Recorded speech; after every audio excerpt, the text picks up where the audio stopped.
మందిరము దేవుని సన్నిధానము, మనవులు వినే రాజభవనము. మందిరము దేవుని సన్నిధానము, మనవులు వినే రాజ మాదిరి నేర్పే విద్యాలయము, మహోన్నతుని మందిరము. మాదిరి నేర్పే విద్యాలయము, మహోన్నతుని మందిరము. మందిరము దేవుని సన్నిధానము, మనవులు వినే రాజభవనము. రాజభవనము మందిరములో నీవు సరిచేయబడి పరిశుద్ధత నీతిని పొందుకొందువు. మందిరములో నీవు సరిచేయబడి పరిశుద్ధత నీతిని పొందుకొందువు. పాడు చేయు రోగముల నుండి విడుదల, పాడు చేయు రోగముల నుండి విడుదల. ఆశీర్వాదములన్నీ నీ సొంతం, ఆశీర్వాదములన్నీ నీ సొంతమే కదా. మందిరము దేవుని సన్నిధానము, మనవులు వినే రాజభవనము. మనవులు వినే రాజభవనము, మనవులు వినే రాజదర్బారు. రాజభవనం అంటే ఏంటంటే రాజదర్బార్. రాజు మనతో మాట్లాడతాడు కాబట్టి మన మనవులన్నీ ఆయన వింటాడు. దేవుని స్తోత్రం, హల్లెలూయా. కాబట్టి ఆయన మనతో మాట్లాడేది వాక్యము, మనం ఆయనకు విన్నవించుకునేది ప్రార్థన. హల్లెలూయా. సరే, ఈరోజు మనం కొన్ని విషయాలు నేర్చుకోవడానికి మనం ఇష్టపడతాము. ఏమండి, ఉప్పు లేని కూర రుచులకు, ఉప్పు లేని కూర రుచులకు ఒప్పదు. ఉప్పు లేకుండా తినాలంటే చాలా బాధపడుతూ ఉంటారు జనాలు. కొంతమందికి ఐబీపీ ఉంటుంది అన్నమాట. ఈ ఐబీపీ ఉన్న వాళ్ళకి ఉప్పు లేకుండా తినడం పాపం చాలా కష్టమైపోతూ ఉంటుంది. కాబట్టి కూరలో ఖచ్చితంగా ఏం వేస్తారండి? ఉప్పు అనేది వేస్తూ ఉంటారు కదా. దేవుని స్తోత్రం. కాబట్టి ఉప్పు చాలా ప్రయోజనాలు ఉన్నాయి. కాబట్టి ఉప్పు మనకు ఏదైనా కూడా పాడవకుండా కాపాడుతుంది, పురుగు పట్టనివ్వకుండా చూస్తుంది. అందుకే ఆవకాయ పచ్చడి ఎప్పుడైనా పురుగు పట్టడం చూసారా? ఆవకాయ పచ్చడి పురుగు పట్టడం చూసారా? పట్టదు. ఎందుకు పట్టదు అంటే అందులో ఉన్న ఉప్పు పురుగు పట్టనివ్వకుండా చూడగల శక్తి ఉంది. హల్లెలూయా, హల్లెలూయా. అందుకే చేపలు ఎండబెట్టేస్తే చేపలు అయిపోతాయి కదా. అవుతాయా? అవుతాయి, కానీ పురుగు పట్టేస్తుంది. కాబట్టి ఆ చేప చక్కగా ఉండాలి అంటే దాంట్లో ఏమేయాలా? ఉప్పు వేస్తే ఆ చేప ఏమవుతుందండి? ఎండు చేప అవుతుంది. లేకపోతే అది అంటే పురుగులు పట్టిన చేపలు అవుతాయి. అందుకే కొన్ని చేపలు ఏమంటే ఒట్టి చేపలు అని అమ్ముతూ ఉంటారు. వాటిని జాగ్రత్తగా చూసుకోకపోతే పురుగు పట్టేస్తుంది. కానీ ఉప్పు చేపలో పురుగు పట్టదు. ఉప్పు చేపలో పురుగు పట్టదు. ఏమండి, కొన్ని కడుపులో ఒకసారి ఏంటంటే పేగులు అవి తీరు కొంతమంది అలాగే ఎండబెడతారు. అందులోకి ఉప్పు వెళ్ళక అందులో పురుగు పడుతుంది. అవి చూసుకోండి. మళ్ళీ ఒకసారి మేము చూసామంటే పాస్టర్ గారు అని, అది ఉప్పు సరిగా పట్టక, ఉప్పు పట్టింది అయితే మాత్రం ఏం పట్టదు? పురుగు పట్టదు. అది కూడా మీకు చెప్తున్నాను, ఎందుకంటే మీకు మళ్ళీ డౌట్లు వస్తాయి ఇంట్లోకి వెళ్ళిన తర్వాత. దేవుని స్తోత్రం, హల్లెలూయా. సరే, మత్తయి సువార్త 5వ అధ్యాయం 13వ వచనాన్ని మనం చదువుకుందాం. మీరు లోకమునకు ఉప్పై ఉన్నారు. ఉప్పు నిస్సారమైతే అది దేనివల్ల సారం పొందుకుంటుంది? క్వశ్చనే వదిలేశాడు అక్కడ. క్వశ్చన్ ఏమంటే క్వశ్చన్ మార్కు. ఉప్పు నిస్సారమైతే మీరు దేనివల్ల అంటే ఇక్కడ ఒక మాట మీరు గుర్తించాలి. ఉప్పు ఎవరికి సాదృశ్యంగా ఉంది అమ్మా? ఉప్పు ఎవరికి? విశ్వాసికి సాదృశ్యంగా ఉంది ఉప్పు. ఉప్పు అనగానే నేను అనుకోవాలి, ఉప్పు అనగానే మనం అనుకోవాలి. హల్లెలూయా. అక్కడ ఉప్పు అంటే ఎవరు కాదు, నువ్వు నేను. దేవుని స్తోత్రం. మరి ఉప్పు నిస్సారం అయిపోయి ఉంది. ఉప్పు ఏమైపోయి ఉంది? నిస్సారం అయిపోయి ఉంది. ఈ లోకంలో చాలామంది అంటే విశ్వాసులు ఉన్నారు, కానీ ఎలా ఉన్నారు? నిస్సారమైపోయిన విశ్వాసులు. ఈ నిస్సారమైపోయిన విశ్వాసులకు సారం కలగాల. ఏం కలగాల అంటే ఉప్పు గుణం ఉండాలా, అంటే రుచిగా ఉండాలి అనేక మందికి. అనగా అనేక మందికి మేలు చేసేవారికి ఉండాలా, అనేక మంది కొరకు ప్రార్థించే వారికి ఉండాలా, అనేక మందికి సహాయం చేసే ఉండాలా, అనేక మందికి మేలు కోరుకునే వారిగా మంచిగా ఉండాలంటే ఆ వ్యక్తికి ఏమి రావాలా? సారము రావాలా. సారం అది. ఆ సారము ఏమండి ఎలా వస్తుంది అని క్వశ్చన్ వేసారు అక్కడ యేసు ప్రభువు వారు. హల్లెలూయా. ఏమంటే క్వశ్చన్ వేసిన దేవుడు ఆన్సర్ చెప్పకుండా ఉండడు, ఆన్సర్ మరొక చోట చెప్పాడు. దేవుని స్తోత్రం. ఏమండి చూడండి, మార్కు సువార్త 9వ అధ్యాయము, మార్కు సువార్త 9వ అధ్యాయము 49వ వచనం. ప్రతి వానికి అనేసాడు ఇక్కడ. ప్రతి వానికి ఉప్పు సారము అగ్ని వల్ల వస్తుందంట. హల్లెలూయా. ప్రతి వానికి ఉప్పు సారం ఎక్కడి నుంచి వస్తుందమ్మా? అగ్ని. అంటే ఒక మాటలో చెప్పాలంటే సూర్యరశ్మి ద్వారా కూడా, అంటే వేడి వల్ల వస్తుంది. వేడి మంట వల్ల వస్తుంది అన్నమాట. అందుకే ఉప్పు మళ్ళు ఎప్పుడు పండిస్తారంటే ఎండాకాలంలో పండిస్తారు. ఆ ఎండ బాగా పడింది అనుకోండి, అదేమవుతుంది? నీరు ఆవిరైపోయి ఉప్పు తయారవుతుంది. అలాగే ఉప్పు ఆ సముద్ర నీళ్ళు తీసుకెళ్ళి బాగా మరగబెట్టేశారు అనుకోండి, చివరికి ఏం మిగులుతుంది? ఉప్పు మిగులుతుంది. అందుకే దాన్ని బట్టే ఉప్పు సత్యాగ్రహం చేశారు గాంధీ గారు. ఏంటండి? ఉప్పు సత్యాగ్రహం. అమ్మో, చాలా గొప్ప ఉద్యమం అది, ఉప్పు సత్యాగ్రహం అనేది. ఏంటి ఉప్పు అంటే? ఉప్పు మీద ట్యాక్స్ వేసేసారు. ఈ ట్యాక్స్ ఎత్తే ఉప్పు మీద మీరు ట్యాక్స్ వేస్తారా అని ఉప్పుని తీసుకెళ్ళి సముద్ర నీరు తీసుకొని వాళ్ళు ఏం చేశారంటే ఉప్పు తయారు చేశారన్నమాట. ఏమండి?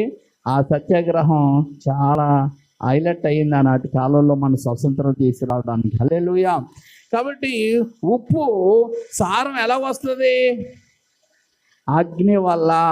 ఇక్కడ అగ్ని, ఉప్పు నువ్వు నేను అయితే మనకి సారం మరి దేన్ని బట్టి వస్తుంది? అగ్ని వల్ల అన్నాడు. అగ్ని అంటే ఏంటి? అగ్ని అంటే ఏంటమ్మా?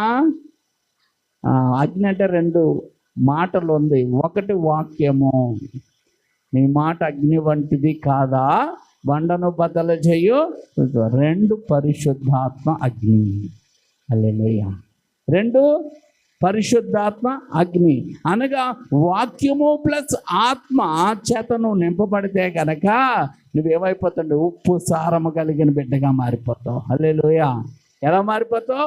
ఉప్పు సారము దేన్ని బట్టి వస్తుంది అంటే వాక్యం బట్టి వస్తుంది. వాక్యం నిన్ను ఏం చేస్తుందంటే నీలో చెడును తొలగించి ఏమండి తన శక్తితో నిన్ను నింపుతుంది. అందుకే వాక్యం అన్న వారు శక్తిమంతులుగా మార్చబడతారు. పరిశుద్ధాత్మను పొందుకున్న వారు శక్తిమంతులుగా మార్చబడతారు. హల్లెలూయా. అందుకే సాతానుగాడు ఏం చేస్తాడంటే వాక్యం ఉన్న వారికి ఆత్మను పొందుకోకుండా ఆపేస్తాడు. ఆత్మను పొందుకున్న వాళ్ళు వాక్యాన్ని పొందుకోకుండా ఆపుతాడు. ఏదో ఒక రకంగా వాళ్ళని ఏం చేయాలనుకుంటాడంటే బలహీనపరచాలి అనుకుంటూ ఉంటాడు. అందుకే 2 కావాలి మనకి. భోజనం కావాలా, నీళ్ళు కావాలా. దేవుని స్తోత్రం. అలాగే పరిశుద్ధాత్మ కావాలా, వాక్యము కావాలి. హల్లెలూయా. హల్లెలూయా. కాబట్టి ఏమండి ఉప్పు సారం దేన్ని బట్టి వస్తుందట అమ్మా? ఉప్పు సారం దేని వల్ల? అగ్ని వలన. బాగా కూర్చోండి. ఉప్పు సారం దేని వల్ల వస్తుంది? అగ్ని వలన కలుగును. ఇంకా అందులో డౌటే లేదు. హల్లెలూయా. కాబట్టి ఉప్పు మంచిదే, కానీ ఉప్పు నిస్సారం అయిపోతే ఆ సారం ఎక్కడి నుంచి వస్తుంది అంటే అగ్ని వల్ల రావాలి. అందుకే నువ్వు మంచిదానివే, మంచోడివే, కానీ నీళ్ళు సారం రావాలి. ఆ సారం దేన్ని బట్టి వస్తుంది అంటే వాక్యము విని లోబడడు ద్వారా, పరిశుద్ధాత్మకు నిన్ను అప్పగించుకున్నడు ద్వారా ఖచ్చితంగా నీళ్ళు ఏం వస్తుందంటే సారం వస్తుంది. హల్లెలూయా. హల్లెలూయా. అలాగే నువ్వు మందిరానికి వచ్చి కూడా నేను మంచిదాన్ని మంచోడినని ఆ సారాన్ని నువ్వు పొందుకోలేకపోతే మనం ఏమైపోతామంటే నిస్సారం అయిపోతాం. ఏమవుతాం? నిస్సారమైన వారిగా ఉండిపోతాం అన్నమాట. అందుకే మనకు ఏమండి సారము కలవాలి. ఆ సారము మొదటిగా వాక్యం ఇచ్చే సారం ఏంటంటే పవిత్రత, పరిశుద్ధత. వాక్యం ఇచ్చే సారం ఏంటండి? ఆ సారం లేకపోతే ఈ బలం ఉండదు క్రైస్తవ విశ్వాస జీవితానికి. ఈరోజు ఈ పవిత్రత, పరిశుద్ధత అనేకుల్లో కనబడకపోతుంది, కనబడట్లేదు. అందుకని ఏం లేదు, సారం లేదు, బలం లేదు అన్నమాట. హల్లెలూయా, హల్లెలూయా. హెబ్రీ 12:14. అందుకే సారము లేని భూమిలో మొక్కలెత్తి ఎలా ఉంటాయండి? సారం లేని భూమిలో మొక్కలెత్తి ఏముంటాయి? ఇక్కడ మనకి సంజయ్ నగర్ సమాధిలో తోట ఉంది కదా, ఆ తోటలో ఏం చేశారంటే హెన్రీ అనే ఏమండి ఆ ప్రెసిడెంట్ గారు ఆ కడిగి వెళితే బోల్డ్ మొక్కలు ఉంటే అందులో యాపిల్ మొక్కలు, ఏమండి అంజూరు మొక్కలు ఇవి తీసుకొచ్చి అక్కడ వేసారు. ఎందులో? ఎక్కడ వేసారు? ఆ సంజయ్ నగర్ దగ్గర. అక్కడ ఉప్పు, ఆ నేల ఏ నేల అంటే అది ఏమండి సారం లేని నేల. ఆ మొక్క బతకడానికి ఏం లేదు, అక్కడ సారం లేదు. ఆ సారం లేని నేలలో వేయడం వల్ల ఆ మొక్కలు ఏం చేసాయి?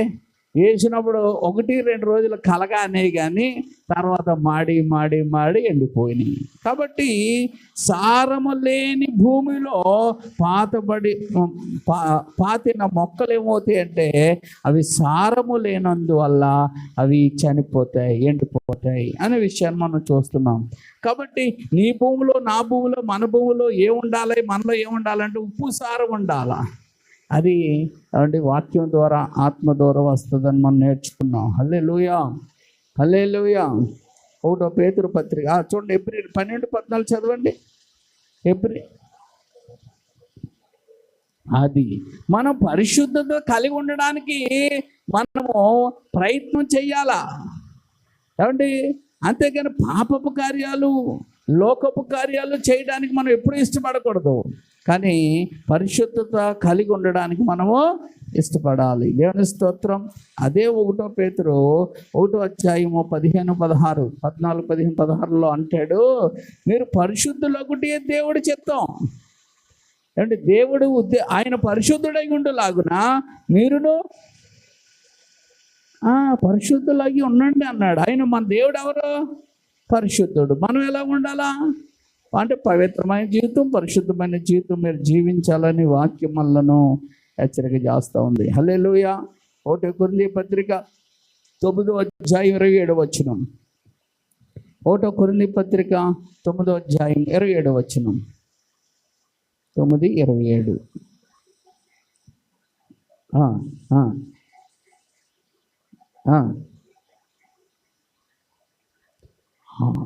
ఎంత జాగ్రత్త పడుతున్నాడో చూడండి.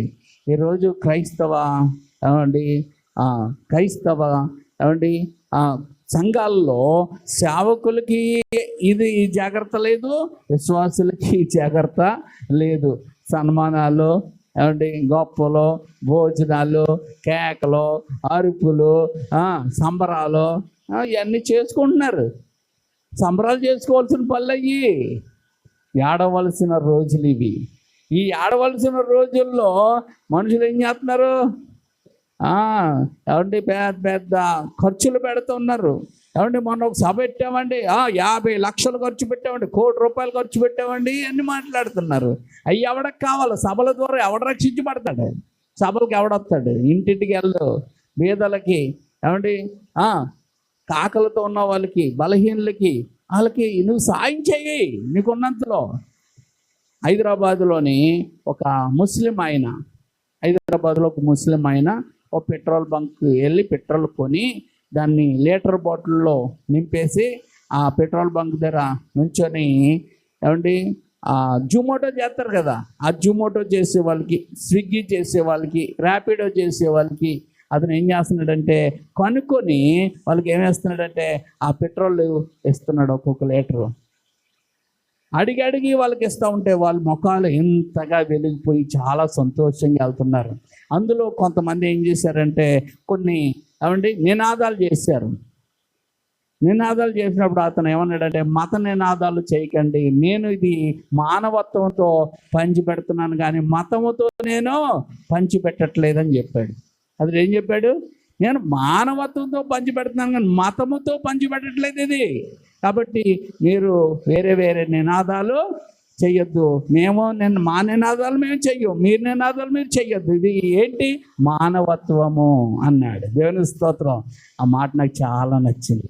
ఎస్, మొన్న చనిపోయిన పగడాల గారు కూడా, ప్రవీణ్ ప్రగడాల గారు కూడా ఆయన ఏమన్నారు తెలుసా?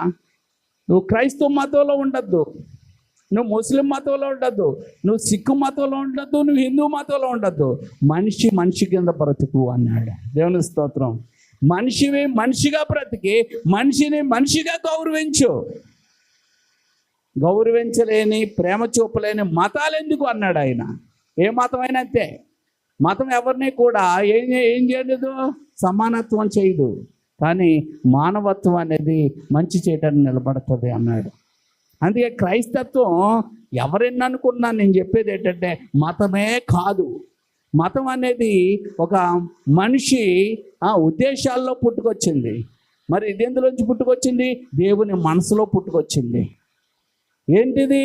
మతం కాదు, మార్గము. అందుకే ప్రభువు నేను మతంలో నన్ను కలుపుకుంటానికి మీరు చూస్తున్నాడు అన్నారు. యూదులు ఎందులో కలుపుకుంటే చూశారు? మతంలో. యేసు ప్రభు మతానికి విరోధి. అందుకే క్రైస్తత్వం క్రిస్టియానిటీ అంటారు కానీ ఇజం అనే మాట రాదు. మీకు మతానికి ఏముంటుంది తెలుసా? Ism, Hindu ism, Sikh ism, బౌద్ధం ఇజం. ఇజం అనే అన్నీ కూడా ఏంటి? మతం అని అర్థం. కానీ క్రిస్టియానిటీ అన్నాడే కానీ వీళ్ళు క్రిస్టియానిటీ మతము కాదు. క్రిస్టియానిటీ ఏం కాదు. మన సుప్రీంకోర్టు చెప్తుంది క్రిస్టియానిటీలో కులం లేదు అని. క్రిస్టియానిటీ ఏం లేదమ్మా, లేవా కులాలు? అన్ని కులాలే, కానీ దొంగ మాటలు అయ్యి అమ్మా. చాలామంది మాట్లాడతారు కానీ అవి నిజాయితీ మాటలు కాదు, అవి దొంగ మాటలు. ఎవడ కులం ఆడితే క్రైస్తత్వంలో కులం లేదా? కులం లేదా? ఉన్నాయి, కులాలు ఉన్నాయి. మరి కులాలు ఏ కులాలని రాసుకోవట్లేదా? మరి క్రైస్తత్వంలో కులం లేదంటే క్రైస్తవ కులం అని ఇవ్వాలా? ఏమివ్వాలా? క్రైస్తవ కులం అని అందరికీ ఇవ్వాలి. మరి ఇస్తారు అలాగా? మరి ఎవరైనప్పుడు మాట్లాడి. అందుకే ఆర్టికల్ 25లో ఎవరికి నచ్చిన మతానాలు చేసుకోవచ్చు అంటే, ఈ దళితులకు ఏం చేశారు తెలుసా? దళితులు ఎక్కువ యేసు ప్రభుని నమ్మేసుకుంటారని ఈ దళితులు కనుక యేసుక్రీస్తుని నమ్ముకొని వెళ్ళారంటే వారి రిజర్వేషన్లు అన్నీ కట్ అయిపోతాయి అని చట్టాన్ని తీసుకొచ్చి ఒక పాస్టర్ గారు, ఆయన ఎస్సీ అనమాట, ఆ పాస్టర్ గారు ఆయన మీద కొట్టడానికి కొంతమంది వచ్చి కేసు వేశాడు. ఏ కేసు? అందుకే దళితులను ఎవరైనా కొట్టారనుకో నాన్ బెయిల్ వారెంట్, వాళ్ళని దూషించారంటే అది దళితులకు ఉంటుంది అన్నమాట. అది నాకు ఉంది కదా అని కేసు ఎత్తే నువ్వు పాస్టర్ కాబట్టి నీకు ఆ కేసు వర్తించదు అని మొన్నే 24వ తారీఖున మన పగడాల 25 అనుకుంటాం, పగడాలు చనిపోయిన రోజు తీర్పు ఇచ్చారు. 24 తీర్పు ఇచ్చారు. దాన్ని ఏదో పోతాతో చెప్తున్నారు. అది ఎప్పటి నుంచో తెలుసు. అది దానికోసం కంగారు పడిపోవాల్సిన పని లేదు. కానీ ఇప్పుడు కొంతమంది భయపడవలసిన పని వస్తుంది. ఎందుకు అంటే ఉద్యోగస్తులుగా ఉండి చర్చలకు వెళ్ళే వాళ్ళకి బాధ. గవర్నమెంట్ ఉద్యోగాలు చేస్తూ చర్చలకు వెళ్ళే వాళ్ళకి ఏమొస్తుందండి? ఏమొస్తుంది? నీ ఉద్యోగం తీసేయమంటావా? ప్రభువు నమ్ముకోవడం మానేస్తావా? డిక్లరేషన్ చేయి అని అడుగుతారు. అంటే ఇప్పుడు ఎవరికి బాధ? చూసారా? అంటే ఇది ఏ కాలాలో? శ్రమకాల ధ్యానాలు కాదు, శ్రమకాలాలు రాబోతున్నాయి. అందుకే నిజమైన భక్తి ఇప్పుడు ఏమవుతుందంటే పుటం వేయబడుతుంది. అందుకే కష్టాలు నష్టాలు వస్తుంటే మీరు కంగారు పడిపోక్కర్లేదు. నేను నిలబడాలి ప్రభువా నీ కృపలో అని ప్రార్థన చేయాలి. దేవుని స్తోత్రం. హల్లెలూయా. అయితే ఒక ఉద్యోగాన్నే వదలలేని నీవు ప్రాణాన్ని వదిలేస్తావా? బ్రతుకైనా చావైనా బ్రతుకైనా నీ కొరకే దేవా అని పాడబాడావు ఇన్ని రోజులు. ఇప్పుడు నువ్వు నిరూపించవలసిన పని వస్తుంది. అలాగని మన సంఘంలో ఎవరు ఉద్యోగస్తులు లేరు. ఏ ఉద్యోగస్తులు? గవర్నమెంట్ ఉద్యోగస్తులు లేరు అండి. ఇప్పుడు గవర్నమెంట్ ఉద్యోగాలు ఉండి విర్రవీగిన సంఘాలలో కొంచెం మరి చూసుకోవాలి. ఇప్పుడు చూసుకోవాల్సిన పరిస్థితి. మరి సన్నిధికి వెళ్తారో వెళ్ళరో ఎంఆర్ఓ అని పెడతారు తీసుకొచ్చి. ఎక్కడ ఆల్రెడీ చాలామంది కేసులు పెడుతున్నారు. ఇదిగో ఇక్కడ ఉన్న వాళ్ళందరూ ఎవరో దళితులు, వీళ్ళందరూ యేసుప్రభుని నమ్ముకున్నారు, వీళ్ళకి కావలసిన తీసేయండి అని ఏం చేస్తున్నారు? ఆల్రెడీ ఏం చేస్తున్నారు? కేసులు పెడుతున్నారు. ఎంఆర్ఓ దగ్గరికి వెళ్ళి కేసులు పెడుతున్నారు. ఇంటికి ఎవరు గొడవలు పెట్టే హిందువులు, మతోన్మాదులు అనాలి, వాళ్ళని హిందువులు అనకూడదు. వాళ్ళు ఇలా చేస్తున్నారు. కాబట్టి ఇలాగ ఎందుకు చేస్తున్నారంటే ఇది అంత్యదినాలు. మనకి ఏమొస్తాయి? శ్రమలు వస్తాయని ఉన్నది. మరి వస్తాయని కూడా వస్తాయి, ప్రిపేర్ అవ్వాలి. హల్లెలూయా. ఏమంటే ఎప్పుడో వస్తాయని కాదు, ఇప్పుడే వస్తాయి. ఇది కడవరి దినాల్లో మనము ఉన్నాం. ఇవన్నీ పెట్టి ఏదో భయపెట్టాలని నేను చెప్పట్లేదు, కానీ సిద్ధపడి అవ్వాలని చెప్తున్నాను. దేనికైనా ఏమండి ఆఖరికి ఏమండి తప్పుడు కేసులు ఆల్రెడీ మధ్యప్రదేశ్, ఉత్తరప్రదేశ్లో ఏమండి సభలు పెట్టడానికి కానీ, బాప్తిసాలు ఇవ్వడానికి కానీ, సువార్త చెప్పడానికి కానీ ఏం లేదు, అక్కడ లేవు. అక్కడ చట్టం చేసేసారు.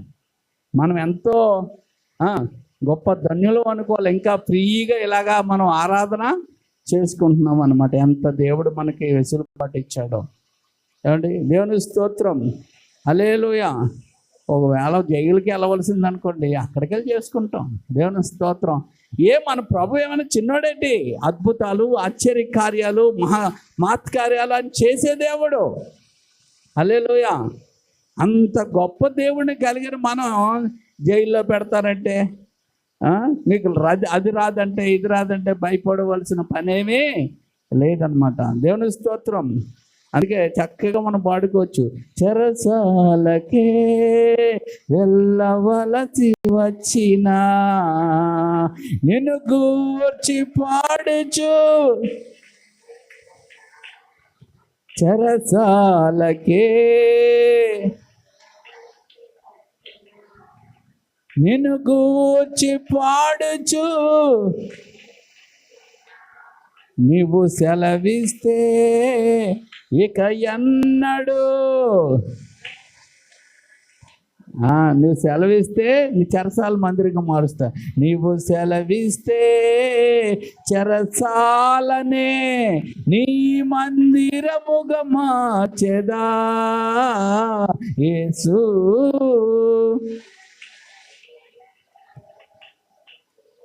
నా యేసు నన్ను. హల్లెలూయా.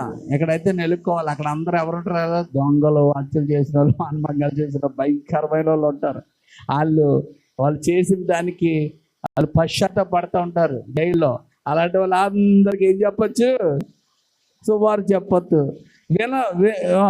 వాళ్ళు అందరూ విన్నారు, చక్కగా పాటలు పాడుకోవచ్చు. అలా అందరూ పాటలు పాడినప్పుడు ప్రార్థన చేయొచ్చు. ఎన్ని రకాల పరిచర్యలో. దేవుని స్తోత్రం. హల్లెలూయా. వాళ్ళు విడుదల అయ్యేళ్ళు ఏం చేస్తారు తెలుసా? వాళ్ళు ప్రాణాలు దిగడానికే లెక్క చేయలేని వాళ్ళు. వాళ్ళు ఎవరమ్మా? పొడి చేసిన వాళ్ళు, మానభంగాలు చేసిన వాళ్ళు, భయంకరమైన దొంగతనాలు చేసిన వాళ్ళు. మరి బయటకు వచ్చిన తర్వాత ప్రభుని నమ్ముకొని బయటకు వచ్చాక వాళ్ళు ఏం చేస్తారు? ప్రభు కొరకు బలమైన పాత్రలుగా వాడబడతారు అన్నమాట. దేవుని స్తోత్రం. హల్లెలూయా. అందుకే దేవుడి ఉద్దేశాలు, దేవుడి కార్యాలు మన పట్ల ఎలా ఉంటాయి? బహు గొప్పగా ఉంటాయి, ఆశ్చర్యంగా ఉంటాయి అన్నమాట. దేవుని స్తోత్రం. హల్లెలూయా. అందుకే నా శరీరము, పౌలు అంటున్నాడు, ఏమంటున్నాడు? 1 కొరింథీ 9:27లో నా శరీరము నలగొట్టడానికి దాన్ని నేనేం చేస్తున్నాను? నలగొట్టి ఆ శరీరం ఏం చేస్తుందంటే తిను, తాగు, సుఖించు అంటదన్నమాట. ప్రార్థనకి వెళ్తాను, ప్రార్థనకి వెళ్తా, ప్రార్థన అంటే పెట్టి తిను, నువ్వు బలంగా ఉండాలి, బాగా తిను, తాగు, సుఖించు, ఇవే చెప్తుంది. అందుకే అలా చెప్తున్న శరీరానికి ఏమంటే పౌలు ఏం చేసాడట, ఉపవాసం పెట్టించాడట. ఉపవాసం పెట్టి నలకొడిచాడట. శుభ్రంగా నలకొడితే బాబా నువ్వేం చెప్తే అది వింటానులే బాబు, నువ్వు నన్ను మరి ఇబ్బంది పెట్టకు అని అది ఏమైపోయిందంట, శరీరము లోబడిపోయిందంట. అంటే నా శరీరము నలగొట్టి దాన్ని నేనేం చేసుకున్నానంటే నా చెప్పు చేతలో పెట్టుకున్నాను. దాని మాట నేనన్నా, నా మాట నా శరీరము వినాలి. వెళ్దామంటే వెళ్దాం అనాలా, ఉందామంటే ఉందాం అనాలి, కానీ వెళ్దామంటే వద్దు నాకు వ్యతిరేకము చెప్పడానికి ఏం లేకుండా పౌలు గారు చేసుకున్నారు. మన శరీరాన్ని కూడా అలాగే చేసుకోవాలా. హల్లెలూయా. సరే, మూడవ మాట, మొదటిది ఏంటంటే సారమైన ఉప్పుగానే ఉండాలి. నువ్వు ఎలా ఉండాలంటే సారమైన విశ్వాసి అనగా పవిత్రత కలిగిన వారిగా మనం ఉండాలి. మూడోది ఏంటంటే ఉప్పు వేసినట్లుగా ఉండాలి. మన మాటలో ఎలా ఉండాలా, మన మాటలు ఎలా ఉండాలా, ఉప్పు వేసినట్టుగా ఉండాలా. అందుకని మన మాటలు నిప్పు వేసినట్టు ఉండకూడదు. అమ్మా, కుటుంబాల్లో ఏం చేస్తారమ్మా, చిచ్చులు పెడతారు. ఏంటమ్మా, నిప్పు అంటించేస్తారనమాట. ఏంటికి, కొంపలకి. ఆ కొంపలు తగలబడుతుంటే కొంతమంది ఆనందిస్తారు. కానీ నిప్పులాగా ఉండకూడదు. మనది ఎలా ఉండాలా అమ్మా, ఉప్పు వేసినట్లుగా ఉండాలట. సంభాషణ, మన మాటలు రుచిగా ఉండాలి. ఉప్పు ఎటువంటి ఏంటండి, రుచి. కొలసీలు రాసిన పత్రిక 4:6, కొలసీలు రాసిన పత్రిక 4వ అధ్యాయము 6వ వచనం.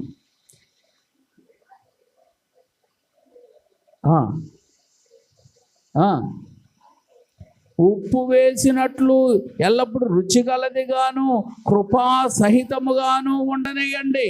అంతేగాని కృపా సహితం అంటే ఏంటి తెలుసా, తప్పు చేసిన వాళ్ళు, అమ్మా నువ్వు తప్పే చేసావు బాబు, నువ్వు తప్పే చేసావు, అయితే దేవుడు నీకు క్షమాపణ ఇస్తాడు. దేవుడు నిన్ను పవిత్రపరుస్తాడు, క్షమిస్తాడు, నీ దోషాలన్నీ కడిగి వేస్తాడు, నిన్ను ప్రత్యేకపరుస్తాడు. నువ్వు ఆయనకు అప్పగించుకోగలిగితే నిన్ను వాడుకుంటాడు. నువ్వు దేవుడికి దూరం అవ్వాల్సిన పని లేదు అని ఎలా చెప్పాలి, కృపాసహితంతో చెప్పాలి. కొంతమంది శిక్షావిధితో చెప్తారు.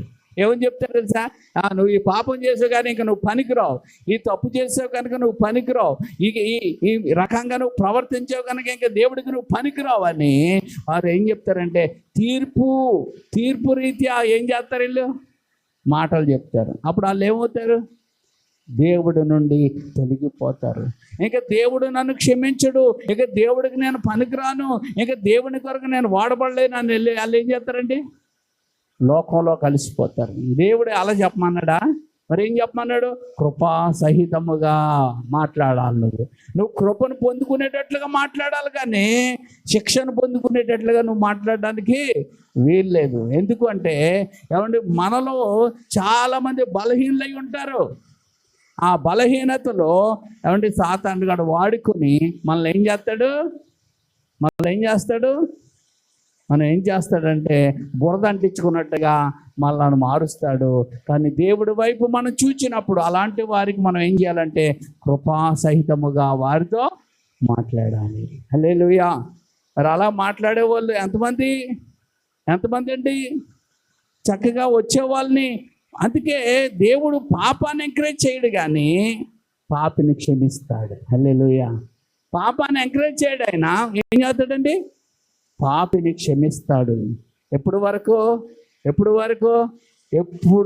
నువ్వెప్పుడు వరకు ఆయన కాలు పట్టుకుంటావో అప్పుడు వరకు క్షమిస్తాడు. ఎన్నిసార్లు క్షమిస్తున్నా నువ్వు ఆయన కృపను నువ్వు చులకన చేస్తే తర్వాత తీసుకుపోతాడు.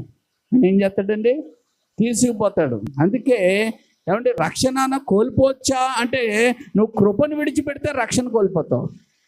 ఎప్పుడు దేన్ని విడిచిపెట్టకూడదు, ఆయన కృపను విడిచిపెట్టకూడదు. హల్లెలూయా, హల్లెలూయా. ఎఫెసీయులకు రాసిన పత్రిక 4:29, ఎఫెసీయులకు రాసిన పత్రిక 4వ అధ్యాయం 29వ వచనం. ఎఫెసీయులకు రాసిన పత్రిక 4వ అధ్యాయము అది 29. అదే ఎంత? ఆ, ఆ, ఈ- ఎపిఎస్ఎల్ రాసిన పత్రమ్మ. ఆ,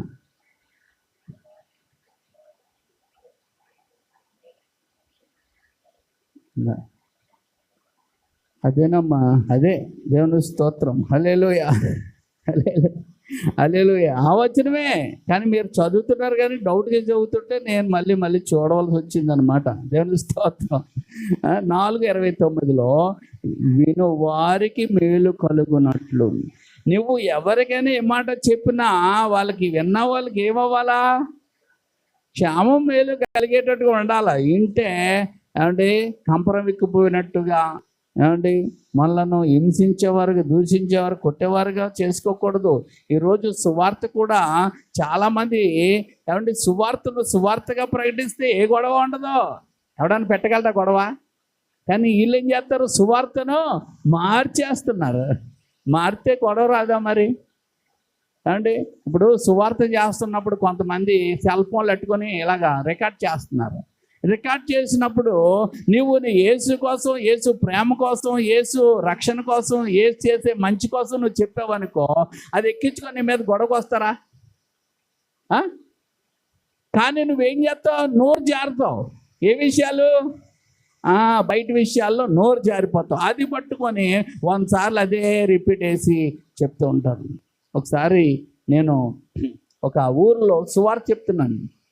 ఏమండి సువార్త చెప్తుంటే ఆ సువార్తలోంచి నేను దేంట్లోకి వెళ్ళానంటే, అదిగో అక్కడ ఇంగ్లీష్ మందులని రాయబడ్డది షాపులో. యేసుక్రీస్తు కొందరు దేవుడు అంటున్నారు. యేసుక్రీస్తు కొందరు దేవుడు కాదు, అందరు దేవుడు అని బైబిల్ చెప్తుంది. కాబట్టి యేసుని నమ్మకపోతే యేసు భక్తుల చేత కనిపెట్టింది ఏది మనం వాడకూడదు. అంతే. ఏమంటే ఏది మనం వాడకూడదు. మరి మనం ఏం వాడుకోవాలా? మనం కనిపెట్టినవే మనం వాడుకోవాలా. కాబట్టి నీకు జ్వరం వచ్చినా, దగ్గు వచ్చినా, ఏది వచ్చినా ఏం చేయాలి? నువ్వు ఏ మూలికలో ఏది తెచ్చుకొని నూరుకొని తాగాలి. కానీ ఆ ఇంజక్షన్లు కానీ ఆ మందులు కానీ మీరు ఎవరు వాడకూడదు అన్నాను. అంటే ఒకడు కోపం వస్తుంది. అంటే అనాలని అంటారులే. నేను సమాధానం చెప్పగలిగినోడు అన్న పర్వాలేదు. అంటే సమాధానం చెప్పలేనోడు మాత్రం ఎప్పుడు నోటికి ఏదొస్తే మాట్లాడకూడదు. నాకు దగ్గర సమాధానం ఉంది కాబట్టి నేను అన్నాను.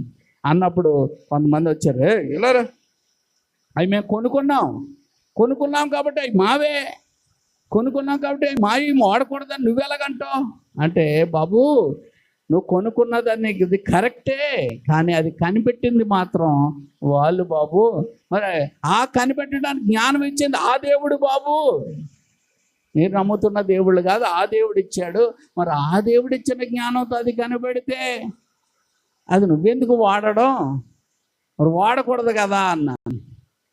అనగానే ఇంకక్కడి నుంచి మెల్లిగా తప్పుకొని వెళ్ళిపోయాడు. ఎందుకు? ఇంకెక్కువగా మాట్లాడలేడు కనుక మనం సమాధానం ప్రశ్న అడిగినోడికి మనం సమాధానం కొన్ని విషయాలు చెప్పగలిగితే ఆ వ్యక్తులు ఏమవుతారు? నోరు మోసుకొని వెళ్ళిపోతారు. అందుకే బైబిల్లో ఒక రాయబడింది, మూర్ఖుల నోరు ముయ్యుట దేవుని చిత్తం. ఒక్కోసారి దేవుని స్తోత్రం, మూర్ఖుల నోరు ముయ్యడము దేవుడి చిత్తం. హల్లెలూయా, హల్లెలూయా. ఆ ముగిసే ఆ విషయాలు నీకు తెలిసి ఉండాలా. హల్లెలూయా. తెలిసి లేకపోతే మాట్లాడకూడదు. హల్లెలూయా.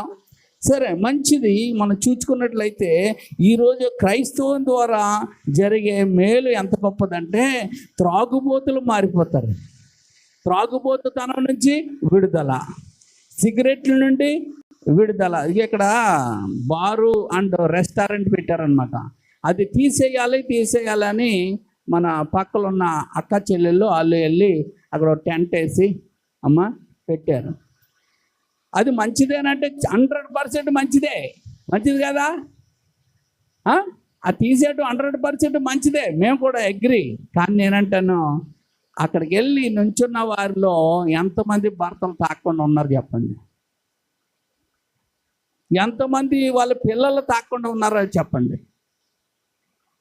తీసేయమంటున్నావు కానీ నా పిల్లలు త్రాగుబోతులుగా ఉండకూడదు, నా భర్త త్రాగుబోతుతనంగా ఉండకూడదు, నా కుటుంబం బాగుండాలని కోరుకున్న దానివైతే యేసుప్రభు దగ్గరికి వస్తాగా. యేసుప్రభు దగ్గరికి వస్తే ఏం జరుగుతుంది? త్రాగుడు నుండి విడుదల అవుతుంది.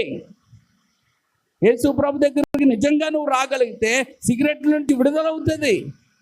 యేసుప్రభు దగ్గరికి రాగలిగితే పనికిమాల జీవితాల నుంచి విడుదల అవుతుంది అని మరి వాళ్ళకి అర్థమైందా? అక్కడ కూర్చున్న వాళ్ళకి ఏమండి, నీ పిల్లలు, నీ కుటుంబం, నీ వీధిలో వాళ్ళు మారిపోతే తాగడానికి ఎవడు వెళ్తాడు అక్కడ? అప్పుడు ఆడు ఏం చేస్తాడు? అమ్మా ఏం చేస్తాడు?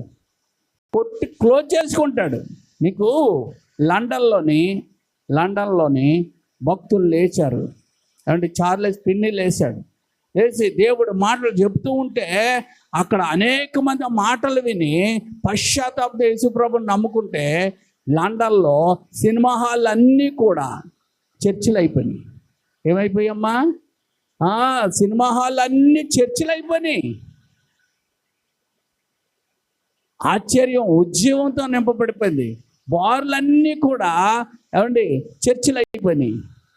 సినిమా హాల్ చర్చిలు, బార్లు చర్చిలు అయిపోయినాయి. ఉద్యమంతో రగిలిపోయింది. ఏది? London, England. ఈరోజు అక్కడ ఉద్యమం చచ్చిపోయింది. ఈరోజు చర్చిలు అమ్మబడతా ఉన్నాయి. ఇప్పుడు చర్చిలు ఏమవుతున్నాయి తెలుసా? బార్లు అవుతున్నాయి. ఎందుకు? సత్యాన్ని మర్చిపోవడం వల్ల, వాక్యాన్ని పక్కన పెట్టేయడం వల్ల. కాబట్టి నేను చెప్పేది ఏంటంటే, ఈ వెళ్తున్న వాళ్ళందరికీ చెప్పేది ఏంటంటే, మీ కుటుంబాలు సంపూర్ణంగా ఎక్కడికి రావాలా? దేవుళ్ళకి వచ్చి నీ కుటుంబాలు బాగుపడితే అలాంటి కోసం పోరాటాలు చేయవలసిన పని ఉండదు. అందుకే మారాలి. మనసులో మారడానికి మనం ప్రయత్నం చేయాలి. కానీ అక్కడ ఇది ఉండకూడదు, ఇక్కడ ఉంది, ఎక్కడికైనా వెళ్తాడు. తాగేవాడు ఎంత దూరం అన్నా వెళ్తారు. కాబట్టి వాళ్ళు చేసింది తప్పన్న కానీ వాళ్ళు చేస్తున్నది సంపూర్ణంగా కరెక్ట్ కాదు. సంపూర్ణంగా కరెక్ట్ అంటే యేసుప్రభు దగ్గరికి రావాలి. యేసుప్రభు దగ్గరికి వస్తే త్రాగుడు నుండి విడుదల.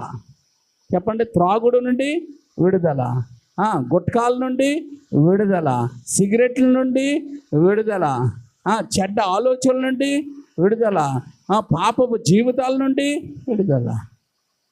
మరి దేవుడి దగ్గర, యేసుప్రభు దగ్గర ఎందుకు రావట్లేదు వీళ్ళందరూ? ఎందుకు రావట్లేదు? వారి క్రియలు చెడ్డవైనందున అంటుంది బైబిల్. ఏంటండి? వారి క్రియలు చెడ్డవైనందున వారి వెలుగు దగ్గరికి రారు అంటుంది. అందుకే మారవలసింది ఆ షాపుడు కాదు, మారవలసింది మనుషులు. హల్లెలూయా. మనుషులు మారిపోతే ఆ మనుషులు మనసులో మార్చగలిగిన దేవుడు ఎవరంటే యేసుక్రీస్తు ప్రభువారు. ఎందుకు అంటే ఆయన వెలుగు. ఎందుకంటే యోహాను సువార్త ఇలాంటి చెప్తే చాలామందికి ఉండదు. కేకలేమన్నాం అనుకో, కూర్చొని అక్కడ 4 కూసులు చెప్పుకొని అలాంటి బాగుంటుంది. కానీ చర్చికి వచ్చి మాట్లాడినరా బాబు అంటే అయ్యి బాబోయ్ కూర్చోలేకపోతారు, కూర్చోలేరు, వినలేరు. ఎందుకంటే ఇవి చెవుల్లోకి వెళ్ళవన్నమాట. ఎందుకంటే చెవులు మందమెక్కిపోయినాయి మనుషులకి. ఏమండి? అందుకే యోహాను సువార్త 3వ అధ్యాయము 19వ వచనం, ఆ తీర్పు ఇదే, వెలుగు లోకంలోకి వచ్చింది కానీ అది ముందు వెలుగుని ప్రేమించడం మొదలెట్టావు. నువ్వు ఎవరైనా సరే నువ్వేమో మొదలు పెట్టాలా? వెలుగును. ఈరోజు ఏమండి చక్కగా ఏదో పండగలు జరుగుతున్నాయి, పండగలా చేసుకుంటే సంతోషమే. అందులో మందులు చిందులు. అదేం పండుగ అండి? మందులు చిందులు. ఒక ప్రాంతం నాకు తెలుసు, కొండ ప్రాంతం. ఈ మగవాళ్ళు అనేవాళ్ళు ఏదైనా చిన్నది వస్తే చాలు అక్కడ మొగ్గేసుకుంటారు. ఎందుకు మొక్కుంటారు తెలుసా?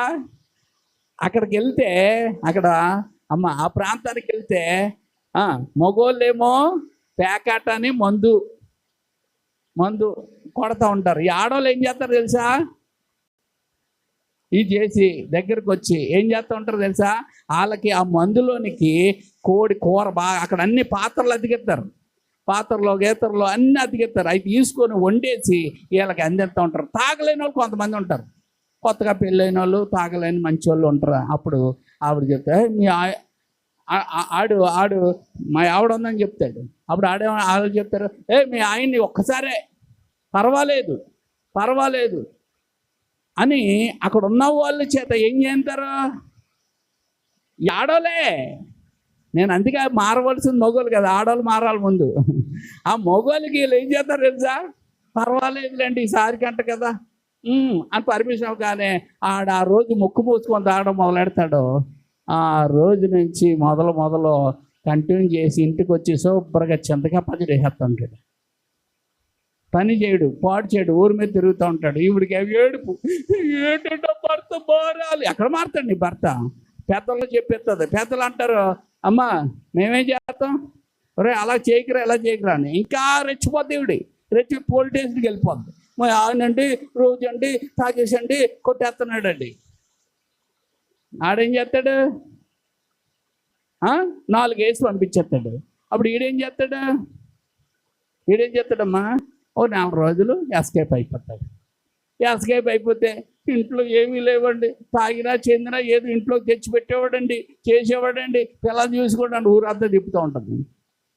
అంటే ఇవన్నీ ఎందుకు చెప్తున్నానంటే, జీవితాలు బాగుపడాలంటే అమ్మా పోలీస్ స్టేషన్ దగ్గరికి, పెద్దల దగ్గరికి, వీళ్ళ దగ్గరికి వెళ్తే బాగవుదు. దేవుని పాదాల దగ్గరికి వస్తే ఆ వెలుగు వారిలో ఉన్న చెడునంతటైన వారికి చూపించి ఆయన రక్తము కడుగుతుంది, ఆయన క్షమాపణ ఇస్తాడు. ఆ రోజు నుంచి వారు దేవుని బిడ్డలైపోతారు. హల్లెలూయా. ఈ సిస్టమ్ ఈ మనుషులకు తెలియక ఏమి చేస్తున్నారు? వీళ్ళు ఏం చేస్తున్నారు? అది తీసేయండి, ఇది తీసేయండి, అది చెయ్యండి, ఇది చేయండి. నువ్వు ఎన్ని చెప్పుకున్నా ఎవడ వినేది ఏముండదు. ముందు మారవలసింది ఎవరో? నీవు నీ కుటుంబం ముందు మారాలి.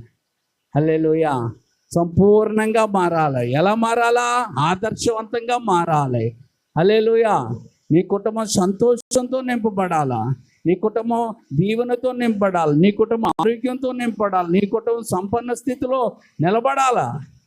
అంతేగాని అందుకే యేసుక్రీస్తుని నమ్ముకోవడం వల్ల నష్టాలేమి లేవు. యేసు ప్రభుని నమ్ముకోవడం ద్వారా ఏంటి చెప్పండి? అన్ని లాభాలే. త్రాగుడు ఉండదు, జోదం ఉండదు, వ్యభిచారం ఉండదు, దొంగతనం ఉండదు, మోసం ఉండదు, అక్రమం ఉండదు, సోమర్తనం ఉండదు. మేలు చేసేవారికి ఉంటారు. మరి క్రైస్తవుల్లో ఎలాగటి వాళ్ళు ఉన్నారు కదా అంటే వాళ్ళు పనిమాలు. వాళ్ళు ఎవరంటే వాళ్ళు పనికొచ్చే వాళ్ళు కాదు, దేవుడి మాటను ధిక్కరించేవాళ్ళు. అందుకే వాళ్ళ జీవితాలు అలాగ ఉంటాయి. కానీ లోబడిన వారి జీవితాలు ఆశీర్వాదకరంగా ఆయన మారుస్తాడు. అందుకే ఏమండి యెషయా గ్రంథంలో ఆ తీర్పు తీర్చేశాడు దేవుడు. అందుకే దేవుడు చాలా మంచోడు. యెషయా గ్రంథం 1:19 యెషయా గ్రంథము 1:19 మీరు సమ్మతించి నా మాటలు విని ఎడల మీరు భూమి యొక్క మంచి పదార్థాలను అనుభవిస్తారు. సమ్మతించే మాట ఏనండి అంటే సమ్మతించరాళ్ళు. సమ్మతించలేని వాళ్ళు ఏం చేస్తారు? 20 వచ్చిన వాళ్ళు పొందుకుంటారు. ఖడ్గం అంటే ఏదేది కాదండి, బాధలు పాలవుతారని అర్థం. ఖడ్గం అంటే ఏంటి? గాయం చేస్తుంది, మీరు గాయాలతో ఉంటారని అర్థం. అందుకే సమ్మతించిన వాళ్ళకి ఏముంది? హ్యాపీనెస్, మంచి పదాలు, తృప్తిపరచబడతారు వారు. హల్లెలూయా. ఏమవుతారండి?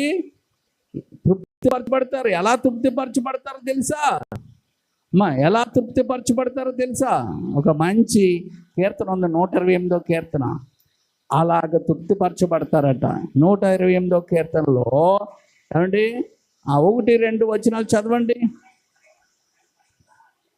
ధన్యులు అదిగో వారు చేతుల కష్టార్జితాన్ని వారు అనుభవిస్తారో నీకు ధన్యుడు అవుతావు, నీకు మేలు కలుగుతుంది, నీ కుటుంబం అంతా కూడా ఆశీర్వదించబడుతుంది. ఎవరు ఆశీర్వదించబడతారు? కుటుంబం. ఏంటి కుటుంబం? నీ లోగుట నీ భార్య ఫలించే ద్రాక్షవల్లిగా ఉంటుంది, నీ భోజనం చెట్టులో నీ పిల్లలు ఉంటారు. అంత గొప్ప క్షేమాన్ని వారు పొందుకుంటారు. దేవుని స్తోత్రం. ఎవరు? భార్య, భర్త, పిల్లలు, కుటుంబం అంతా ఆశీర్వాదకరంగా ఉంటారట. ఇది కావాలా? హల్లెలూయా. అంతేగాని డబ్బు సంపాదన, డబ్బు కాదు, దేవుని కృపను సంపాదించుకోండి. దేవుని దయని సంపాదించుకోండి, అది ఎన్నటెన్నటికి. దేవుని ప్రేమను సంపాదించుకోండి, దేవుని యొక్క ఏమండి కృపను సంపాదించుకుంటే అది ఎన్నటెన్నటికి మారదు. అది ఎన్నటెన్నటికి మారదు. ఈ లోకంలో ఏం సంపాదించుకున్న పేరు ప్రఖ్యాతులు, ఏం సంపాదించుకున్న ప్రాకులాడిన ఒక రోజు ఉసుక అయిపోద్ది. అది దేవుడి దగ్గర సంపాదించుకున్నది అది ఎక్కడికే పోదు, నన్ను నిలబెడుతుంది. హల్లెలూయా, హల్లెలూయా. అందుకే క్షేమకరమైన మాటలు ఏమన్నా చూడండి, ఎఫెసీయులు 4:29, ఎఫెసీయులు 4:29, ఎఫెసీ పత్రిక. అంటే అవసరాన్ని బట్టి మాట్లాడింది మంచి మాటలు,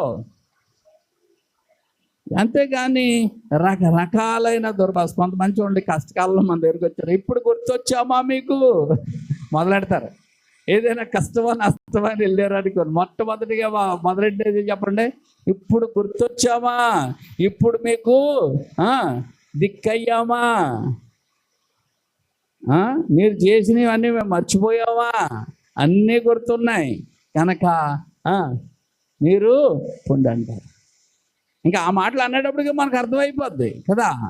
కానీ మన దేవుడు అలా కాదు. దేవుని స్తోత్రం.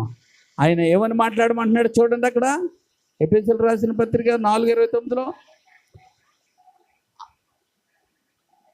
అనుకూలం వచ్చిన పలకవయ్యా, క్షేమాన్ని బట్టి అనుకూలం వచ్చిన పలుకు, దుర్భాషలు పలకు, బూతులు మాట్లాడుకో, నీ ఇష్టం వచ్చినట్టు మాట్లాడుకో, కఠినంగా మాట్లాడుకో. మరి ఎలా మాట్లాడతావు, ఎలా మాట్లాడాలి?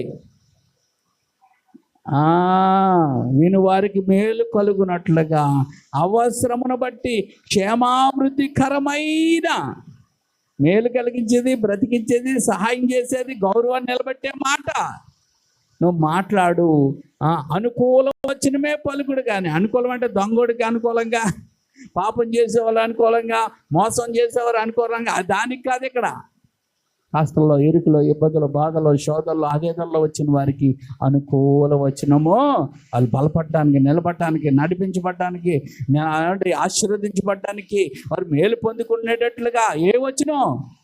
అనుకూల వచనమే పలకండి, కానీ దుర్భాష అయినను మీ నోట రానియకండి. దుర్భాష అయినను మీ నోట రానివ్వకండి అన్నాడు. దేవుని స్తోత్రం.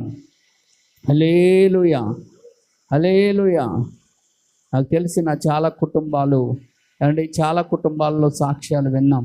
ఫలానా కష్టమని ఫలానా వాళ్ళ దగ్గరికి వెళ్తే ఆ రోజు ఇలాగన్నారు, ఫలానా కష్టమని ఫలానా చోటుకి వెళ్తే ఆ రోజు ఇలాగన్నారండి, అలాగన్నారండి. ఆ మాటలే తట్టుకోలేక ఆమె ఆత్మహత్య చేసుకుందండి. ఆ మాటలే తట్టుకోలేక ఈమెడు ఆత్మహత్య, ఆ మాటలే తట్టుకోలేక అతడు ఇలా చేసాడని నేను చెప్పుకుంటాం నేను విన్నాను. అంటే మాటలు ఎంత తీవ్రమైనయో చూడండి. మాటలే, అదే ఆదరించే మాట, అదే బలపరిచే మాట, అదే నిలబెట్టే మాట, అది ఎంత గొప్పది. అంటే మాట ఏం చేయగలదు? ప్రాణం తీయగలదు. మాట ఏం చేయగలదు? నిలబెట్టగలదు. చెప్పండి, సాక్షిగా నిలబెట్టగలదు. హల్లెలూయా, హల్లెలూయా. ఆ మాట ఎవరిది? దేవుని మాట. దేవుని మాట గొప్పదండి. హల్లెలూయా. అందుకే నిన్న చెప్పుకున్నాం ఏమండి, మనకు పళ్ళు ఉన్నాయి కదా, ఆ పళ్ళు ఏమండి, ఈ నాలుక చక్కటి పళ్ళు నవ్వులు పెడుతున్న అన్నిటినీ కూడా నాలుక ఏం చేస్తుందంట? ఆస్వాదిస్తుందంట. మంచి పళ్ళు కానీ ఏది కానీ, మీకు ఏదైనా పండైనా, ఫలమైనా, చికెన్ అయినా, మటన్ అయినా ఏం చేస్తే రుచిగా ఉంటుంది? నవ్వులితేనే, మింగితే ఉండదు కదా. బాగా నవ్వి నాలుగు మీదకి వెళ్ళింది అనుకో, అప్పుడు అది మీకు ఎలా అనిపిస్తుంది? మంచి రుచిగా ఉంటుంది. అప్పుడు నాలుగు చెప్పిందంట, నువ్వు ఎంత మంచి వాళ్ళు, మీ పళ్ళులు మాకు అన్ని నవ్వులు నాకు చక్కటి రుచినిస్తారు. మీరు చూపుతున్న ఈ సహాయం, మీరు చేస్తున్న మేలు నేను మర్చిపోలేను. మీకు మేలు చేయాలంటే నేనేం చేయాలని అడిగిందంట.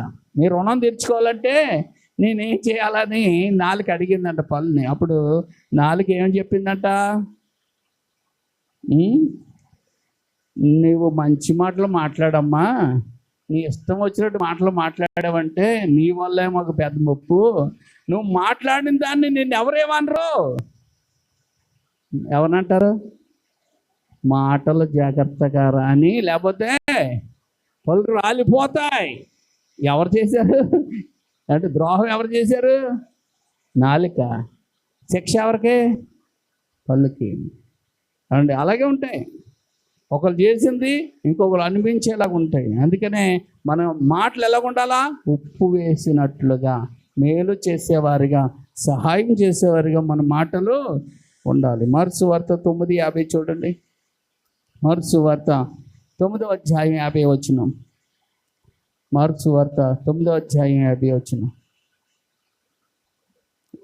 ఉప్పు మంచిదే కానీ ఉప్పు నిస్సారమైన ఎడల దేని వలన మీరు దానికి సారము కలుగు చేతురు? మీలో మీరు ఉప్పు సారము గలవారయ్యండి ఒకరితో ఒకరు సమాధానంగా ఉండండి. సారం ఉన్నప్పుడు ఏమొస్తుందంటే సమాధానం వస్తుంది. ఏమొస్తుందమ్మా? సారం ఉన్న వాళ్ళకి అనగా వాక్యానికి లోబడిన వారికి ఏమొస్తుందంటే సమాధానం వస్తుంది. సమాధానము. అందుకే ఆ సమాధాన పరిచేవారిగా మనం ఉండాలా. ఆ వాక్యము ఏమంటే మనం ఏ వాక్యం ఎత్తాలంటే సమాధానపరచు వాక్యం మనం ఎత్తాలా.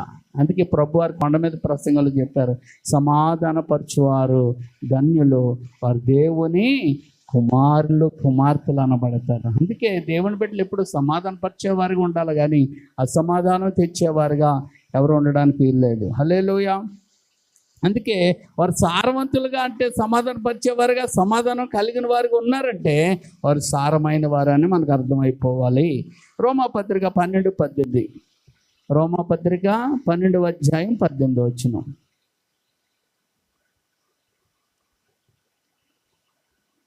శక్యమైతే నీ చేతనైనంత మటుకు సమస్త మనుషులతో సమాధానం ఉండు. సఖ్యం అంటే వీలైనంత మటుకు. అందరూ వీళ్ళెవరు, కానీ వీలైనంత వరకు సమాధానంగా ఉండ చూడండి. ఇంకా వీలు కుదరలేని వాళ్ళు అయితే ఇంకా అలా పెట్టండి, ఏం పర్వాలేదు, మౌనంగా ఉండండి.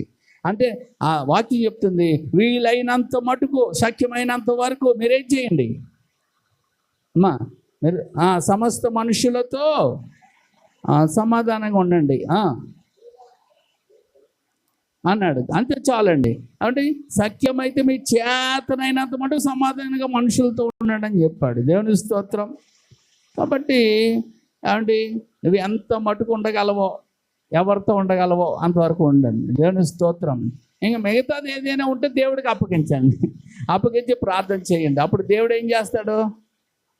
వాళ్ళు మారితే అవకాశం ఇస్తాడు, మారకపోతే దేవుడే వారిని ఏం చేస్తాడంటే అంటే వారిని శిక్షిస్తాడు. ఉగ్రతకు దేవుడు, ఉగ్రతకు మన చోటు ఇచ్చిన వాళ్ళు అవుతాం. దేవుడే వారిని శిక్షిస్తాడు, మనం ఏమీ చేయవలసిన పని లేదు. 2 తిమోతి 2:21. 2 తిమోతి 2:21. ఇవన్నీ మీకు లేఖనాలు చూపిస్తున్నాను, కథ కాదు, దేవుని వాక్యం కనుక ఈ వాక్యాన్ని మనం అనుసరించాలి. 2 తిమోతి 2:21. ఎంతమ్మా? 2:21.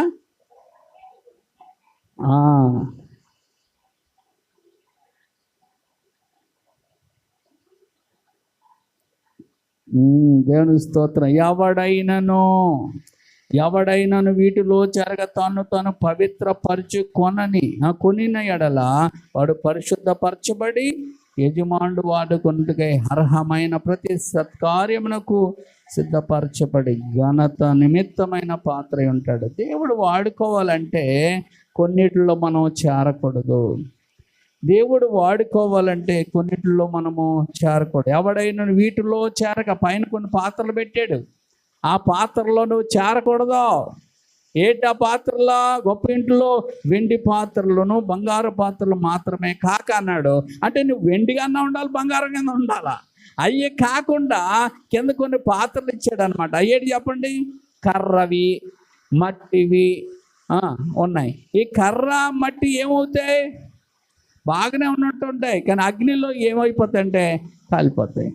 కానీ బంగారము, వెండి ఏమవుతాయి అంటే అవి శుద్ధపరచబడతాయి. హల్లెలూయా, హల్లెలూయా. కాబట్టి అలాగ నువ్వు ఉండకుండా, నువ్వు వాటిల్లో చేరకుండా, నువ్వు పవిత్ర పరుచుకొనిన ఎడల వాడు పరిశుద్ధపరచబడతాడు. తను ఏం చేయాలా? పరిశుద్ధ పరుచు కొనిన ఎడల, కొనని కాదు, కొనిన ఎడల, చిన్న మాట ఇక్కడ, పరిశుద్ధపరచబడి యజమానుడు వాడుకున్నట్టుకు అర్హమైన ప్రతి సత్కార్యమునకు సిద్ధపరచబడతాడు. ఘనత నిమిత్తమైన పాత్రగా, ఆ పాత్రగా దేవుడు నిలబెడతాడు. హల్లెలూయా. కాబట్టి ఇంత గొప్పగా నన్ను చూడాలనుకుంటున్నాడు ఆ తండ్రి. మరి మనం ఎలాగ ఉండాలనుకుంటున్నాం? కాబట్టి మన తండ్రికి తగినట్టుగా మనం మారిపోదాం. ఎందుకంటే తండ్రి, ఏ తల్లి అయినా తండ్రి అయినా తన పిల్లల్ని గొప్పగా చూడాలనుకున్నట్టుగానే నీ పరలోకపు తండ్రి నన్ను కూడా ఎలా చూద్దాం అనుకుంటున్నాడు? గొప్ప పిల్లలుగా మనం చూసుకోవాలనుకుంటున్నాడు. కాబట్టి మనము ఆ రీతిగా ఉందాం. అక్కడ రాయబడ్డది, అగ్ని వంటి పరీక్షలో నువ్వు నిలబడాలి. ఏమండి? అగ్ని పరీక్షలో ఏమవ్వాలా? నువ్వు నిలబడాలి. ఎలా నిలబడాలంటే అపవిత్రతను వీడి పవిత్రురాలుగా నువ్వు నిలబడాలి. అవిశ్వాసగా ఉంటే మనకు అంధకారమే.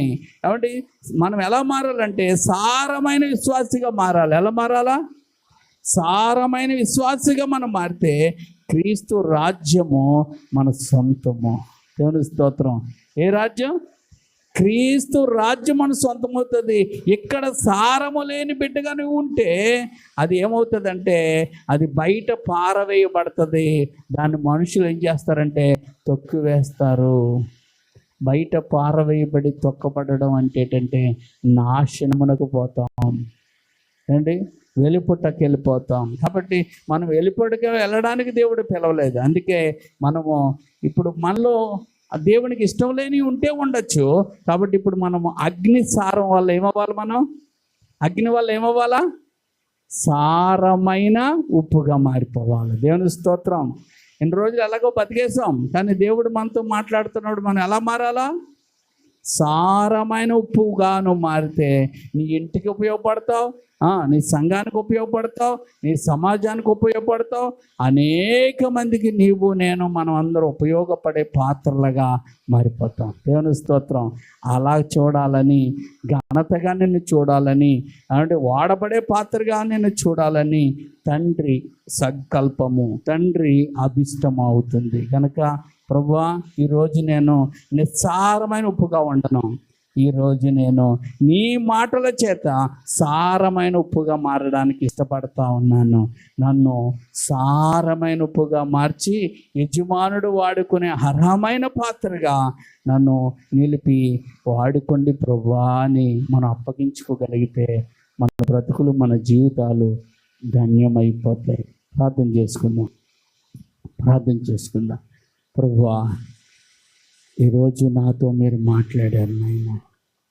నిజమే, ఈరోజు మేము క్రైస్తవులు అనే పేరు ఉంది, కానీ శక్తి లేని క్రైస్తవంగా ఉండిపోతున్నాం.